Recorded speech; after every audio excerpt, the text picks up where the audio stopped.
먼저 조선일보 창간 100주년을 진심으로 축하드리면서 이렇게 시적절하게 미래 사회 교육의 방향에 대해서 시간을 마련해 주신 것 정말 교육하는 사람으로서 감사하게 생각합니다. 오늘 제가 여러분께 들려드릴 얘기는 디지텍트 시대의 디지털 기반 고등직업교육체제 혁신이라는 제목으로 말씀 좀 드리도록 하겠습니다. 요즘 언택트 해서 비대면이 그 대세죠. 음식점에 음식을 한번 시켜봤습니다. 그 음식이 와서 초인종을 띵동 누르는데 금방 나가지 않습니다. 방에 있다가 아니 현관 앞에 있다가 엘리베이터를 타고 배달한 사람이 돌아가고 나면 문을 살짝 열고 음식을 갖고 들어오죠. 사실 언택트 이거 별로 안 좋은 거라고 생각이 됐습니다. 자장면이 배달이 왔는데 제대로 잘 왔는지 또 배달하는 사람이 혹시 음식 접시에 손을 푹 담그지는 않는지 그리고 그 음식을 만드는 과정이 깨끗했는지 이런 것들 다 볼 수 없어서 좀 이렇게 서로 보고 주고받고 또 수고한다고 고맙다는 얘기도 하고 싶은데 그렇게 하면 안 돼서 참 안타깝다 이렇게 생각을 했는데요. 바꿔서 생각하면 이 디지텍트 그러니까 디지털로 우리가 연결하고 있는 거죠. 그 음식점에서 배달하는 사람이 음식을 수령했습니다. 지금 어디 사거리를 지나고 있습니다. 현관에 도착했습니다. 이렇게 다 실시간으로 볼 수 있는 거예요. 그리고는 문 앞에 놓고 가면 그 문에서 이제 음식을 드립니다. 그리고 나서 또 리뷰를 찾아보면 그 음식점이 굉장히 맛이 있고 서비스가 좋고 또 식당도 청결하다고 다 이제 실시간으로 뜨기 때문에 이게 뭐 보지 않는다고 해서 어려울 게 없는 거죠. 그래서 저희가 언택트에서 사실은 이렇게 디지털을 이용하는 만남, 디지털 기기와 함께하는 만남 이것이 변화의 시기가 앞당겨졌고 그래서 위기가 오히려 기회가 되었다 그런 생각을 할 수 있게 됐습니다.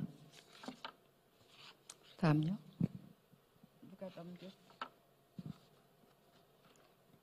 네, 그래서 저는 이번에 디지텍트 시대로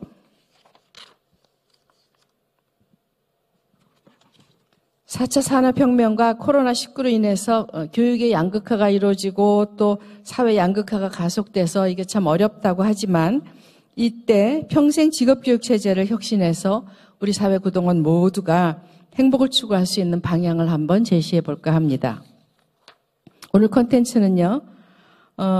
먼저 2020년 올해 코로나가 금방 터졌을 때 전문대학들이 어떻게 대응했는지 그리고 또 사회 양극화는 우리 얼마나 심화되고 있는지 알아보고 그리고 그 사회 양극화 해결 방안을 또 교육 시스템 변화에 대한 것을 좀 살펴보고요. 결론적으로 사회 양극화 해결을 위한 국가적인 책무 강화와 전문대학들의 준비에 대해서 말씀드리고자 합니다. 코로나가 발생 초기 바로 개학을 앞두고 바로 시작됐습니다. 그래서 3월에 개학을 하는데 2주 한번 늦춰보자. 지금 코로나가 발생해서 도저히 입학식도 할 수 없고 신입생 오리엔테이션도 할 수 없고 수업 시작이 안 돼서 일단 1, 2주는 좀 늦춰보자. 그런 마음으로 이제 시작을 했습니다. 곧 끝나겠지? 그런데 동아대에서 교내 감염이 있다고 그래요. 그래서 이제는 학교에 정말 모이면 안 되는구나. 2차 또 연기를 합니다. 그 사이에 그래도 수업은 해야 되겠기에 일단 과제물 수업으로 시작한 전문대학이 많았을 겁니다. 교육부에서 이런 일이 발생하니까 학생들의 안전과 학습권 때문에 모이라 그래서 모든 대학 총장님들 그리고 이제 저희 대교협, 전문대교협 모였는데요. 지침을 주시는 겁니다. 이제 원격 교육으로 좀 당분간 시작했으면 좋겠다. 그리고 학생들을 학교에 오지 않도록 했으면 좋겠다. 그런 요직이긴 하지만 그래도 15주 강의는 꼭 해야 된다. 그래서 많은 총장님들이 학생들이 안 오고 지금 1주, 2주 지나가는데 어떻게 15주 강의를 합니까? 혹시나 그 학사가 좀 미진했다고 감사가 나올 때 이거 다 인정해 주겠다고 약속이라도 하십시오. 이런 우스개 말도 했고요. 그리고 방역을 철저히 하기 위해서 혁신 사업비를 쓸 수 있도록 그렇게 했습니다. 이렇게 우왕좌왕하면서 만드는 그 콘텐츠를 가지고 원격 강의를 하니까 학생들의 수업에 대한 만족도가 많이 떨어지고 학생들은 수업료 또 등록금을 반환해달라는 그런 동요가 있었습니다. 그렇지만 다음 대학은요 이미 그 온라인 시스템을 갖추고 있었기 때문에 그 원격 강의 인프라가 구축된 것을 조금 더 용량을 늘린다든지 그리고 약간의 보완을 통해서 디지털 베이스 강의가 가능하게 되기 때문에 이제 한 달 후부터는 정상적으로 온라인, 오프라인 수업을 번갈아 하는 블렌디드 학습을 시작하면서 이 위기를 헤쳐나갔습니다. 교수들은 동영상을 정말 제대로 심혈을 기울여서 만들었고요. 그것을 LMS 시스템에 탑재하거나 또는 줌을 통해서 학생들하고 실시간 공유했습니다. 또 실습이 많은 부분은 학생들에게 실습 기자재를 미리 집으로 택배로 보내고 그 실습 기자재를 집에서 하면서 그 비대면 강의를 또 시작했고요. 학교의 그 시설을 이용해야만 하는 그런 대면 강의가 있을 때는 분반을 해서 최소 학생으로 제한적 대면 수업을 진행했습니다. 그 제한적 대면 수업에서 가장 중요한 것은 방역이었습니다. 그래서 코로나 그 매뉴얼을 제작하고 또 코로나 대응반을 구성한다든지 그리고 또 모의 훈련까지 해서 혹시나 수업 중에 그런 그 의심자가 나타났을 때 어떻게 격리하는지까지 굉장히 철저하게 한 덕분에 1학기 15주 수업을 무사히 마칠 수가 있습니다. 지금 이제 2학기가 시작돼서 중간고사까지 보고 있는데요. 방학 동안에 많은 대학들이 고민했습니다.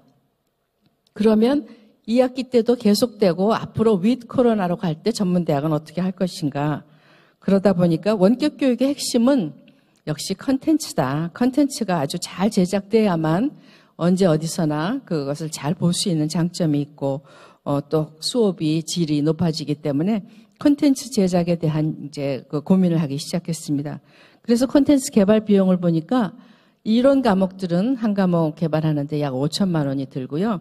또 이렇게 AR이나 VR을 통한 그 실습 과목들 이것들을 잘 만들려면 적어도 한 과목에 2억 원 정도의 돈이 소요되기 때문에 우리 전문대학들이 서로 대학의 컨소시엄을 이용해서 합쳐서 만들었는데요. 성공적인 사례가 하나 있어서 보여드리도록 합니다.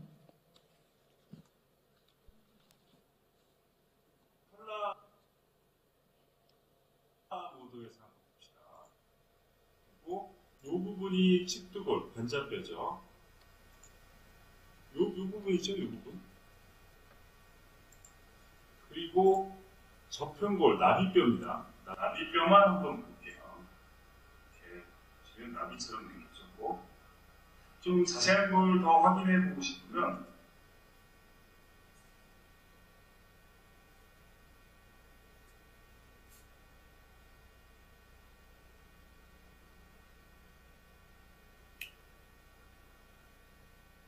네, 이렇게 물론 뭐 실습을 직접 이제 학교에 와서 하는 경우도 좋지만 실습을 직접 할 때도 이렇게 학생들 여럿이서 같이 둘러보고 또 한 학생이 이제 시연을 해보면 이렇게 보는 와치하는 스타일인데 이것은 완전히 자기 혼자서 입체적으로 다 볼 수 있는 그런 것들을 가능한 실습이 가능한 그런 컨텐츠들을 만들기 시작했습니다. 그래서 이제 교육의 질에 대한 걱정은 별로 없어졌고요. 이미 이제 학생들이 코로나를 통해서 학교에 안 와도 수업을 언제 어디서나 할 수 있다. 오히려 학교에 오라 그러면 우리가 학교 갔다가 코로나 걸리면 책임질 겁니까 평생. 이렇게 얘기하는 수준에 이르렀고요. 그리고 학교는 아이들이 이렇게 원격 교육으로 수업을 받을 수 있는데 어떤 매력을 가지고 학교에 올 수 있도록 하는가 여기에 대해서 고민하기 시작했죠. 그러나 사회적인 양극화는 이 원격 교육에서도 일어나기 시작합니다. 왜냐하면 문제는요. 이제 전문대학에 있는 아이들 또 뭐 일반 대학도 마찬가지겠지만 특히 저소득층 아이들의 경우에는 낮에 공부하고 밤에 아르바이트를 한다든지 이런 아이들이 많은데 아르바이트 자리가 점점 코로나 때문에 없어지기 시작했고요. 그래서 경제적으로 무척 어려운데 이 원격 교육이라는 것도 디지털 기기가 다 있어야 되고 또 모바일을 이용해서 아이들이 한다 할지라도 데이터 용량이 너무 비싸서 또 그것도 사용하기 어렵고 그래서 이제 교육의 양극화가 일어나게 됐습니다. 또 제한적 대면 수업을 하다 보니까 기숙사나 원룸이나 이 지방에 있는 아이들이 이것을 얻어야 될 것인지 말아야 될 것인지 그냥 집에 머물면서 학교에 참여하는 게 줄어들었고요. 그러다 보면 열심히 하는 학생들은 온라인으로도 계속 몇 번이고 거듭봐서 성적이 우수한 반면에 온라인을 잘 이용하지 못하는, 그러니까 저소득층 학생들의 경우에는 거의 뭐 접속을 하지 않거나 시험을 부실하게 보고 또 실습도 전혀 참여하지 않는 케이스를 볼 수가 있었고요. 또 이제 자퇴하는 학생들도 나오기 시작했습니다. 사실 전문대학이라는 것은 정말 정원을 많은 학교 밖에 나가서 헤매는 아이들까지 다 흡수해서 조금이라도 한 가지 기술이라도 가르쳐서 내보내는 사회 안전망 역할을 하는 곳인데, 여기서도 적응을 못하고 또 수업을 듣지 않으면 이 아이들이 밖에 나가서 어떤 역할을 하게 될지 걱정이 많아지게 되었죠. 그뿐만 아니라 사회적인 양극화는 4차 산업혁명에서도 아까 여러 분 다뤘지만 나타나게 됩니다. 그래서 이 인공지능과 사물 인터넷, 가상현실들이 초연결돼서 아주 정말 기계가 모든 일을 다 차지하게 됐고요. 그 기계를 다루면서 더 높은 수준의 고숙련자들은 많은 페이를 받지만 그 수는 소수가 될 것이고, 그러나 그것을 잘 다루지 못하는 몸과 머리로 일하던 사람들이 이제는 그 머리마저 뺏기고 몸으로만 일해야 되는 그런 사람들이 많아짐으로써 부의 양극화 또한 시작이 되었습니다. 그래서 이 부의 양극화는 결국 잘 배운 사람과 잘 못 배운 사람들이 차이가 나타나게 되는데, 여기서 잘 배웠다 못 배웠다는 얼마나 이 디지털 환경에 잘 적응하느냐, 디지털 리터러시를 갖췄느냐 하는 문제가 됩니다. 그래서 여러분들 벤처 기업 잘하면 벤치 타고 못하면 벤치에 앉는다 이런 말이 있듯이, 그게 크게 지금 이 디지털 기기를 잘 다루는 사람은 기술과 돈과 자본이 많이 필요한 게 아니라 그런 것들을 잘 융합해서 아이디어를 가지고 플랫폼을 만들고 서로를 연결해주는 일만 해도 부를 좀 창출할 수가 있는 반면에, 거기에 무지하면 이렇게 저소득층으로 또 떨어지게 될 수밖에 없겠죠. 그 다음에 사회 양극화는 저출산 고령화에서도 이게 찾아오게 되는데, 2045년에는 65세 이상이 37%, 그러니까 3사람당 1명이 노인이고요. 그 중에 1명이 1명을, 그러니까 젊은 층 한 사람이 노인 한 사람을 부양해야 되는 그런 사회가 됩니다. 그래서 사회복지 예산은 증가할 것이고, 그러다 보면 세금은 증가하고, 그래서 중산층은 세금과 이런 압박 때문에 또 일자리 때문에 결국은 저소득층으로 떨어지면서 세대 간의 양극화가 더 심화되지 않을까, 그렇게 생각을 합니다. 그렇다면 이런 사회 양극화를 어떤 방향으로 해결할 것인가에 대한 생각을 해보는데요. 이것은 전문대학이 주도하는 평생직업교육으로 양극화를 해결해 볼 수 있겠다라고 제가 오늘 던져봅니다. 그러니까 다수의 저소득층이 소수의 고소득층보다 많은 지금 전문대학은 모든 사람들이, 젊은 사람들이 노인들을 부양하게 만들지 말고 스스로 평생 직업교육 체제 속에서 평생교육을 거쳐서 자기의 삶을 새로 찾는 역할을 해야 되지 않을까. 여기서 평생직업을 위한 평생직업교육이란 말에서, 평생직업은요, 한 가지 직업으로 계속 사는 게 평생직업이 아니고 자기가 처음 택한 그 직업을 베이스로 해서 어떤 기술들을 계속 습득해 가면서 사회 변화에 적응해서 자기 스스로 수입을 창출할 것인가 하는 것이 평생 직업이고 평생 직업 교육이라고 생각해서 이 부분은 정말 전문대가 꼭 맡을 수 있겠다는 생각을 했습니다. 왜냐하면 아까 우리 대기업에서도 말씀드렸듯이 일반 대학은 백화점이라고 보시면 됩니다. 그러니까 백화점 가시면 화장품 매장, 또 명품 매장 반드시 1층에 있고, 그 다음에 이제 여러 샵들이 들어오는데요. 그렇다면 백화점을, 이 화장품 매장, 이거 쫓아낼 수 없듯이 일반 대학에는 철학과 있어야 되고, 미술대학이 있어야 되고, 이런 것들이 있지만 전문대학은 편의점이라고 보시면 됩니다. 학교가 많은 지역에는 문방구, 또 한강변에는 간단한 음료수를 파는 것, 이렇게 할 수 있다는 겁니다. 왜냐하면 저희는 사회 변화에 따라서 빨리빨리 그 변화에 적응할 수 있는 그런 소규모 그리고 특수한 그런 특성이 있는 대학들이기 때문에 신설 폐지가 용이하고 그리고 미러형 실습실을 가지고 있어서 언제든지 실습을 가능하면서 또 거기에 산업체 인사로 구성된 전문인들이 와서 현장의 그 경험을 그대로 교육이 가능하기 때문에 사회초년생 입직을 위한 교육이라든지 또는 뭐 1, 2개월 단순 그 보수 교육이라든지 또 4차 산업혁명 기술이 필요한 것들을 좀 더 강화한다든지 기타 정규 전문대학 교육을 교육에서 마치고 전공 심화 교육 그리고 마이스터까지 갈 수 있는 그런 장점이 있습니다. 사실 직업교육은 여러 나라에서 정부 차원에서 주도하는 것으로 나타나고 있습니다. 직업교육의 세계적 추세를 보면요. 국가가 절대적으로 개입하고 있는데 유럽 국가는 국가, 기업, 노조가 직업교육을 하는 조합주의 모델이고요. 또 미국은 이제 커뮤니티 칼리지라든지 주정부, 산업체 같은 거버넌스를 구축하고 있고 대만은 단기 대학이 모두 과학기술대학으로 변했습니다. 그리고 이제 평가를 통해서 석박사까지 만들어주는데요. 대만의 많은 기업체들의 그 창업주나 또는 CEO들이 거의 일반 대학보다 과학기술대학 출신이 참 많더라고요. 일본도 이제 전문직 대학을 시도하고 있습니다. 그리고 전문대학 직업교육이 고학력화돼서 석사, 박사까지로 나아가고 있고요. 그렇지만 이제 우리나라는 그 전공심화 그러니까 학사에서 마치기 때문에 직업교육의 일관성을 가지고 자기가 고숙련 분야로 더 나가기 어려운데 마침 이번에 교육부에서 마이스터 대학을 한번 해보자 실험적으로 실시를 하게 돼서 저희는 참 다행이라고 생각하고 있습니다. 그러면 이 사회 양극화 해결 방안에서 가장 중요한 게 국가가 개입하려면 일단 국가가 어떤 것부터 시작을 해야 될 것인가가 중요한데요. 사회적으로 이제 직업교육에 대한 경시 현상이 있어서 그 직업교육에 대한 중요성을 좀 홍보하는 데 적극 나서줬으면 좋겠다 그러고요. 또 국가에서 모든 정책에 전문대학에 대한 전문대학은 무척 소홀합니다.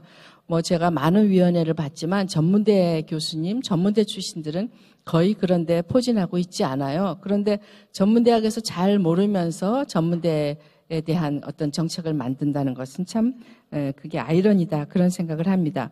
그래서 초중등 교육과정에서부터 진로 교육을 철저히 시키는데 여기에 전문대학에 대한 어떤 그 정보들을 좀 많이 줘야 되겠죠. 목표가 일반 대학 위주거든요. 지금은 스카이 대학에 꼭 가야 된다. 부모들이 그렇습니다. 그런데 사실 보면 그런 일반 대학을 마치고 저희 그 전문대학으로 오는 4년제 졸업 또는 석박사들이 1년에 약 1,500명이 지금 오고 있습니다. 5년간 이걸 이제 유턴 현상이라 그러는데요. 전문대학 유턴 학생 최근 5년간 비용이 6,400억 원이 들었는데 이것은 뭐 굉장한 국가적 손실이 아닐 수 없습니다. 저희는 항상 입시 홍보할 때 석박사까지 오는 유턴 현상이 일어나는 대학 이렇게 자랑을 합니다만은 여기 뉴시스에도 보면 조선이공대 유턴 입학생 3년 연속 200명대 유지 이렇게 하지만 이건 사실 자랑할 일이 아니고 사회적으로 조금 문제가 있는 것이다. 그래서 진로 설계부터 직업교육 정보를 많이 주고 직업교육에 대한 강화를 하는 것이 국가적인 책무가 아닌가 그런 생각을 했습니다. 다음요. 그리고 또 이제 직업교육에 대한 교육비 투입 면에서 너무 직업교육에 대한 교육 투입이 이제 적은 거죠.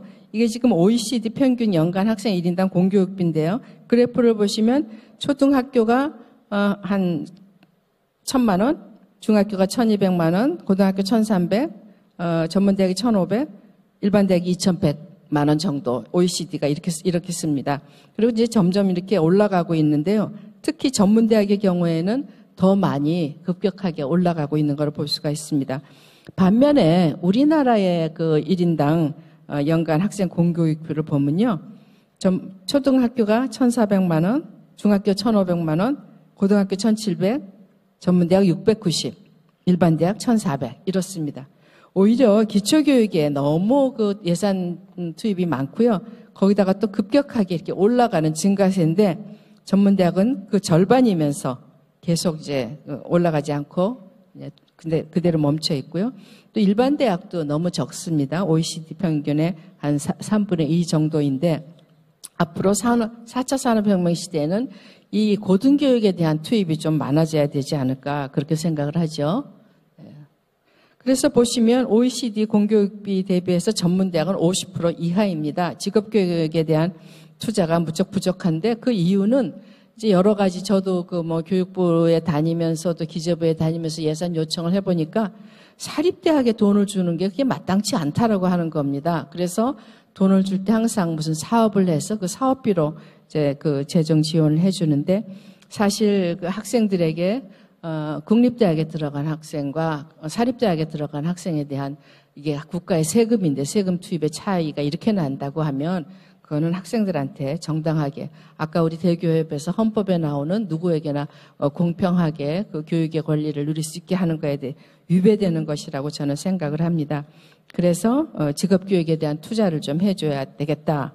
그런데 직업교육에 대한 투자가 이제 어떤 형태로 나오냐 하면요.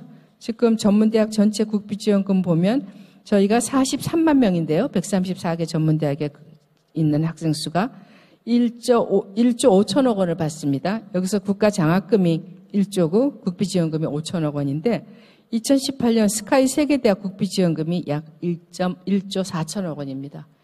그러니까 세계대학 다 합해서 10만 명 되겠습니까? 네. 이런 어려움 속에 저희가 놓여 있다는 것을 볼 수 있습니다. 자, 그러면 어떻게 해야 이 재정을 좀 잘할 수 있느냐 하는데 저는 이번에 교육부에서 10월 5일 날 발표한 코로나 이후 미래교육 전환을 위한 10대 정책과제 발표를 보고 굉장히 이제 반갑고 감사했습니다. 4차 산업혁명 또 디지털 전환 등 사회 혁신을 기반으로 모두를 위한 삶의 질을 제고할 수 있는 교육 패러다임의 대전환이 필요하다는 전제하에 고등 평생 교육에 중점을 두셨어요. 그래서 협업 공유를 통한 지역대학의 성장 지원을 하시겠다. 그래서 미래교육의 평생직업교육을 아주 중요하게 다루었기 때문에 이제 전문대학 제대로 해보자 그런 생각이 좀 들었습니다. 자, 법령 개정을 좀 하셔야 되겠는데요. 보시면 고등교육법은 교육부가 주관 부처고요. 산학협력법 교육부, 직업교육훈련촉진법은 교육부하고 고용노동부, 평생교육법은 교육부, 근로자 직업능력개발법은 고용노동부. 이렇게 주로 교육부와 고용노동부가 주관 부처입니다. 주관 부처가 이원화돼서 정책 간의 중복과 충돌이 가끔 발생하죠. 작년에 영천의 로봇 캠퍼스, 폴리텍이 로봇 캠퍼스를 개교하는 문제를 두고 대구 경북 지역의 많은 대학들이 우리 대학에도 로봇 관련 학과가 전부 있는데 학생 수를 줄인다고 하면서 왜 또 학교를 만드느냐 이런 얘기가 좀 있었습니다. 또 코로나 시점에 그 교육부에서는 저희들 대면 교육을 못하게 했는데도 불구하고 일반 직업 전문 학교라고 하는 그런 학교에서는 코로나 속에서도 학생들 다 불러서 이제 교육을 했기 때문에 발레 학교니 연극하는 곳에서 또 코로나가 발생하기도 됐습니다. 따라서 안정적이고 체계적인 직업교육 추진을 위해서는 새로운 직업교육법 제정이 필수적이다라고 말씀드리겠습니다. 네, 그래야만 일관되고 실효성 있는 정책 수립으로 재원을 확보할 수 있는 근거가 마련되는 겁니다. 그리고 전문대학은 사실은 국가가 담당해야 할 직업교육을 담당하고 있어요. 왜 국가가 담당해야 되냐 이렇게 물으신다면 앞으로 4차 산업혁명 시대에는 어떤 산업이 주요 그 성장 산업이 될 것이다라는 걸 국가적인 차원으로 생각하셔서 어느 지역에는 어떤 사업, 어느 지역에는 어떤 학교가 같이 링크해서 어떤 인재를 만들어낼 것인가 중요한데 그것을 전부 무시하고 전문대학에서 똑같은 것들을 계속 이제 이 학교 저 학교 중복해서 하고 있다고 볼 수 있죠. 그런 면에서 중장기적이고 안정적으로 예측 가능한 재원 확보가 필요하기 때문에 고등직업교육제정 교부금 제도가 좀 있어야 되겠다 이렇게 생각을 하고요. 그것도 어렵다면 인구구조 및 경제구조 변화에 따른 재원 조정이 필요하다. 유초등 고등학교에 가면 지방재정 교부금법으로 지방 예산에 따라서 그게 올라가기 때문에 매년 예산이 올라가면 또 그 교육청에 들어가는 돈도 매년 올라가서 정말 초등학교에 가보면 없는 게 없습니다. 근데 이것들도 이제 예산을 재원 조정을 통해서 좀 했으면 좋겠다 이렇게 생각을 합니다. 이제 마지막으로 결론을 말씀드리면요. 전문대학에 대한 교육 시스템도 변화를 해야 되는데 이 지금 G세대라고 하는데, 20대가 SNS 이용률 최고죠. 뭐 수신이, 뭐 정신이 이런 것 없지, 디지털 리터러시로 인재 조건을 놔두고, 그리고 이제 학생들을 수시 정시 없이 입학 전형을 해서 디지털 인재를 뽑아야 된다는 말씀 드리겠습니다. 다음요. 그리고 교육 시스템도 변화를 좀 줘야 되는데, 현재 2년 4학기, 뭐 1학기 15주, 1학점 주 1시간 이런 거 말고 그냥 또 고등교육 개선안으로 보면 디지털 기반에서 스스로 수업 진도를 결정하고 시간 공간 제한 없이 자기가 원하는 역량에 어느 정도 도달했다 하면 졸업할 수 있는, 그러니까 수시로 입학하고 수시로 졸업하는, 그리고 그 기간도 좁혀주고 또 다른 대학하고 공유해서 원격 강의를 듣고 이런 것들을 저희가 도입해서 좀 새로운 학사 제도를 만들어 나가야 되겠다. 그렇게 생각을 합니다. 네. 이건 이제 넘어가고요. 그래서 결론적으로 말씀드리면, 사회 양극화로 국가 위기가 우려되는 상황입니다. 부의 양극화가 가속되면 사회 양극화, 중상층이 붕괴되고 민주주의가 붕괴돼서 국가적인 위기지만, 그러나 다음 보시면요. 코로나19로 인해서 교육의 양극화, 또 부의 양극화 가속, 세대 양극화 가속은 정부 재정 지원과 정부가 주도적으로 이끌어 나가면 이렇게 변할 수 있습니다. 네. 그렇죠. 디지털 교육 환경 지원하고 하이테크 직업 교육, 재취업, 창업 교육으로 사회 양극화를 해결하고 국가 경쟁력을 상승시킬 수가 있습니다. 네. 전문대학은 앞으로 평생 직업 교육 열심히 적극 국가적인 개혁을 요청하고 교육과정을 혁신하면서 전문가를 활용하고 대학 간 컨소시엄을 통한 직업교육의 결정체로 평생 직업교육 체제로 혁신해 나가도록 하겠습니다. 대단히 감사합니다. 네, 큰 박수 부탁드립니다. 감사합니다. 이번 강연 내용 잘 보셨나요? 또 다른 강연들도 계속 업로드됩니다. 구독과 좋아요 부탁드립니다.